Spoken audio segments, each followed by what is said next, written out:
काही कळत आहे का? मी सांत्वन भेटीला आलतो, तुला सुख दुःख कळतं का काही? जाता जाता तिकडच्या मार्गावरून चला म्हणले दर्शन घेऊन आणि तिकडून गेलो.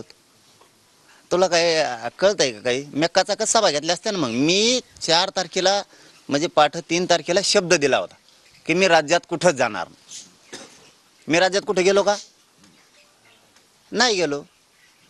ठीक आहे, तुम्हाला आता होऊन गेलं, गोड बोलून मराठ्याचे मतं घेतले, ठीक आहे, उद्या आमचं आहे. मग उद्या पुन्हा उगणार आहे. त्या टायमाला उद्या आमचं आहे, मग हे ध्यानात राहू द्या. आणि आता आलंय ना सरकार, मराठ्यांच्या ताकदीवरती आलेलं आहे, ते सुद्धा आलेलं. आम्ही असं कोणाच्या जत्रात जाऊन त्या नळ्यासारखा खेळ नाही करत. लोकांच्या गर्दीत जायचं आणि हे म्हटलं हे काही काही येत, आमचा फॅक्टर आहे, आमका आहे, तमका फॅक्टर टाकी देत आणि ह्या आमच्या फॅक्टरमुळंच सरकार आलं, हे झालं. यांना दुसऱ्याचे पाळणे लोटायची सवय पहिल्यापासून. हे दुसऱ्याचे पाळणे लुटी दे कामा धामाचे. काय फॅक्टरी रे, तो ज्याचं बोलला तिथं तिथं एक नाही आलं. तू जिथं जिथं गेला तो एक बी नाही आलं तिथं. लोकांच्या निवडून आलं काय आलं म्हणतो मग येत. आणि मग ते टाकायचं आणि ते 4-5 टकोचे फोटो टाकायचे आणि त्याच्या खाली लिहायचं आमका आमका पॅटर्न, तमका तमका पॅटर्न. तेव्हा कुठे गेलता? मग आम्ही मैदानात पाहिजे होतो, मग काय केलं असं कचका तुमच्या पॅटर्नचा बी. आम्हाला मराठ्याला काही सोयी सुतक नाही, सरळ सरळ सांगतो. यांच्यासारखे आम्हाला दुसऱ्याचे पाळणे लोटायची सवय नाही. यांना पाळणे लोटायची सवय बळच. हे आमच्यामुळे झालं नाही, आमच्यामुळे झालं. आम्ही तसं कधी म्हणत नाहीत. आम्हाला मराठ्याला काय सोयर सुतक नाही, कोणाचं कुणी आला का पळला काय. आम्ही उभा आहेत पुन्हा. पुन्हा मराठी उभा आहेत ताकदीनं स्वतःच्या लेकरासाठी आरक्षणात लढायला. आम्हाला काही शिकवायची गरज नाही. सरकारलाही सांगतो, तुम्ही निवडून यावं न यावं याच्याशी आम्हाला देणं घेणं. आता सरकार तुमचं आहे ना, मराठा आरक्षण लवकर द्यायचं, बेमानी करायची नाही अजिबात मराठ्यांशी.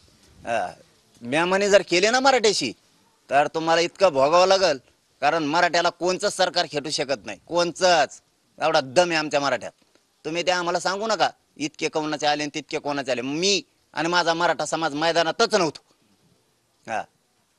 मी आणि माझा मराठा समाज मैदानातच नव्हता अजिबात. त्यामुळं काय कोणाचं आम्ही मैदानात नाही मग बोलत होय. समजा नाही का ते एखादे रडका असतं बघा गावात, ते हमेशा माणसं घरी नसले की आरडत, तसं आम्ही मैदानातच नाही. काय आरडतो? आम्ही पाहिजे होतो ना. मग मग तो तो दम हे बघितलं असतं आम्ही बी. आम्ही नाही तर काय वळवळ करतो, कशाला छाती बिडीतो उगत, कशाला मोठे पण दाखवतो तो लोकाला. तो अवकात सगळ्याला माहिती आहे काय आहे ती. त्यामुळे आपण आपल्या अवकातीत राहिलं पाहिजे. आणि सरकारला जाहीरपणानं सांगतो, तुम्ही मराठा आरक्षण तातडीनं द्यायचं. नसता मराठी पुन्हा छाताडावर बसणार आहे. सरकार फरकार असे किती काही आतेत आणि मराठी गुडघे टेकायला लावतात, कुली देत रोज. आमच्याशी बेमानी करायची नाही. सामूहिक आमरण उपोषण बसणारे. तुमचं सरकार स्थापन केलं की आम्ही बैठक घेऊन लगेच तारीख डिक्लेअर करणार आमच्या सुद्धा सामूहिक उपोषणाची. आमच्यापासून, आम्ही आमच्या लेकरांपासून, त्यांच्या भविष्यापासून कधीच लांब जाऊ शकत नाही. कोणाचं सरकार येऊ दे, आम्हाला काय देणं घेणं नाही. सरकार आलंय त्याबद्दल त्यांना शुभेच्छा. मोठ्या मनानं त्यांचं अभिनंदन सुद्धा केलं पाहिजे. आणि ते संस्कार आमच्या मराठ्यावर आहेत, त्यांचं मनापासून अभिनंदन. पण मराठा आरक्षणात खोडा घालायचा नाही अजिबात.